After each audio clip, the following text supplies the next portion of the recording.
Alright, so I'm gonna try and make this video kinda like not too long, but I ended up getting something that I didn't think I would actually end up buying. This was 10,000 Rand in January, which is about $600-ish. It's about MSRP when it came here. We'd found a way to mark it down. No, I think it's more than that, $600. I don't know what 10,000 Rand converts to, but it's quite a decent chunk of change here in South Africa. We do mark it down by 25%, so quite a big special on this board. I don't know why it's not selling, because to me, I've seen the carbon go to stock. I've seen people buy euros and formulas. Man, like, you're missing out. This is a really good motherboard for what it is. I think this board got a very bad rap from people like Buildzoid and reviewers online. Like, look, to me, this board is pretty much what the formula would be if it had 2 DIMM slots.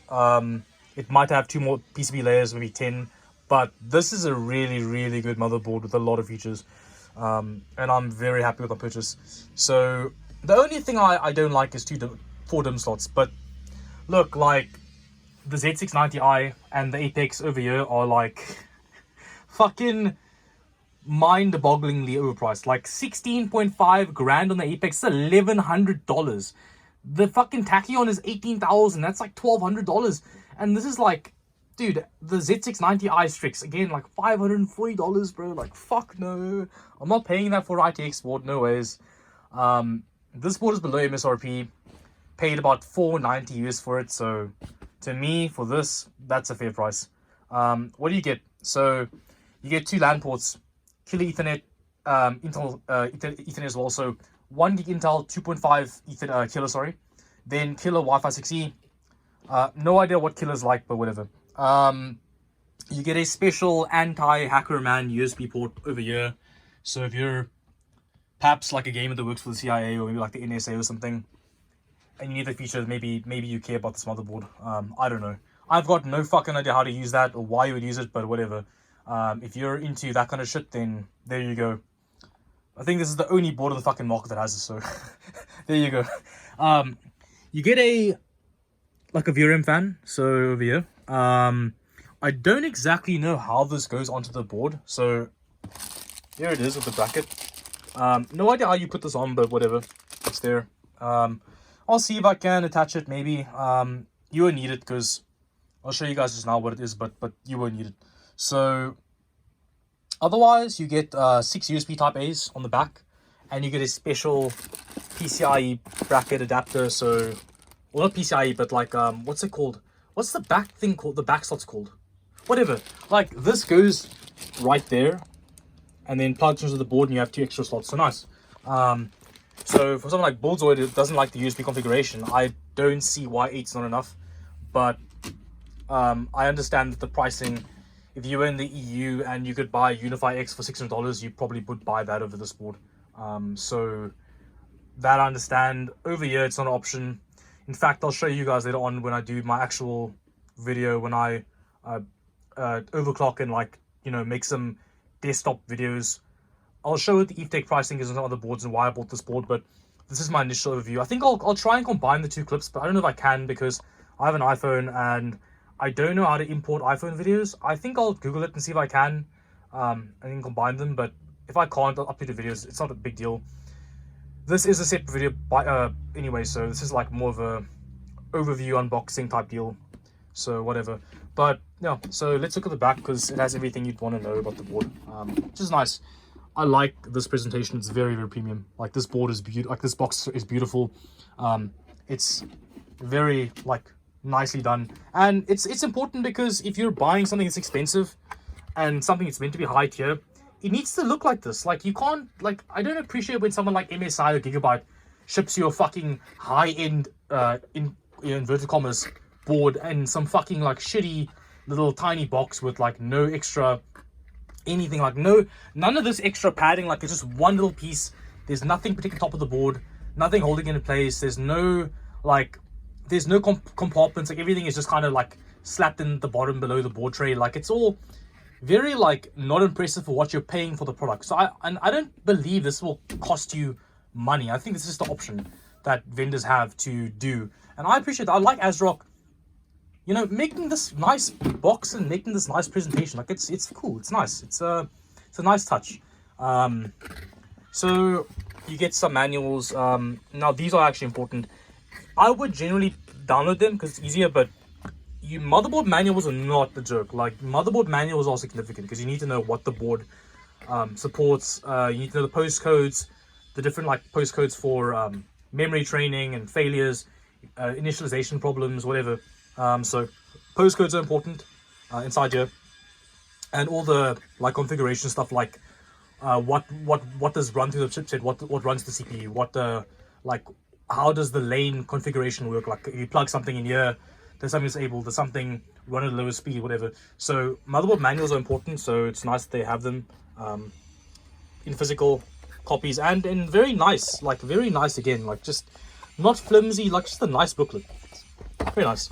And otherwise, accessory wise, you get a motherboard keychain. I don't own a car, so useless but cool. I mean, it's the motherboard, look cute.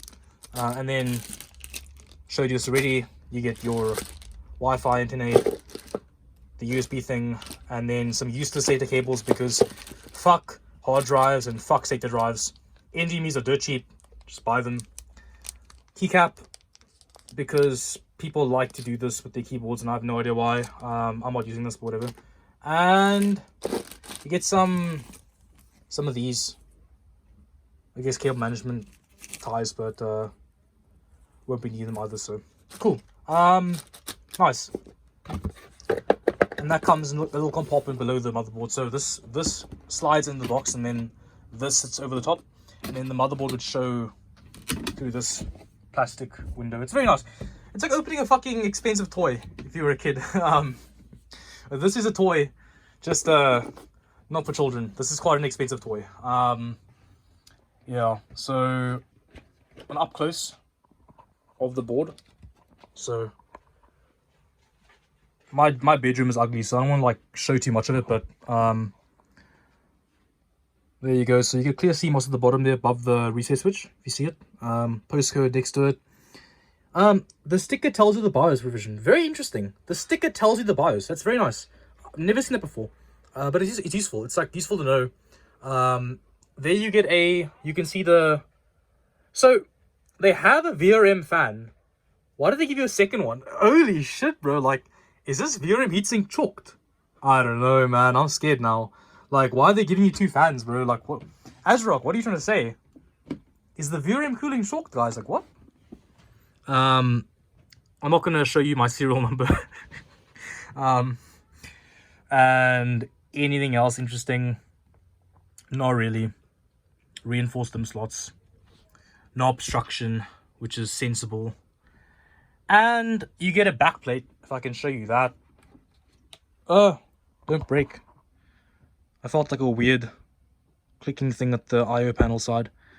So backplate, and then you get a thermal pad here. So that should dissipate some heat from the DIMMs, which is nice, because DDR5 runs quite warm. And yeah, so I like this board. Oh, RGB. So you can see the RGB on the side, right there. It's RGB. This I/O bracket feels super fucking loose. But anyway, so you get 20 power stages, so you can count. There's like 1, 2, 3, 4, 5, 6, 7, 8, 9, 10, 11, 12, and then I think there's 8 over there. So 20 power stages. Renaissance 20-phase VRM, so there should be a 20-phase actual. Every vendor is using it. It's nothing to write home about. Master has it, Unify has it, fucking the Godlike has it, the extremes of both brands have it, the Formula has, everything has. No. The Formula and the Hero, they might have it, but we don't know because Asus don't disclose the actual shit. They just give you some weird, wacky, like specification name thing, makeshift, whatever. I don't know. Makes no sense, whatever. But yeah. So if you saw on the back, you get 2 16x 5.0 slots. Very cool. Very fucking cool. Obviously, you can't do 5.0 6x on both at the same time, but very cool. They both are 16x 5.0 slots, and then you get a 4.0 at the bottom, and then a 1.0 a 1x 3.0. So I like it. I mean, I don't personally ever use multi-GPU, but the fact that it's on this board it's impressive because most boards don't have dual 5.0. I don't believe the board supports a 5.0 NVMe drive, but I'm not planning to buy one, so I don't care. Otherwise, the gears do move. I can't show you that right now because my computer's not on with the board inside, but maybe I'll try and show that a bit later on. And otherwise, I'm happy, man. This is a really sick motherboard. I'm expecting 6600 megabits per second. I think I might be able to do 6800, and command rate 1 I'm hoping for, but I'm not so, like, I'm not expecting it. But we'll see. I'll see later on with you guys, and hopefully this board does well.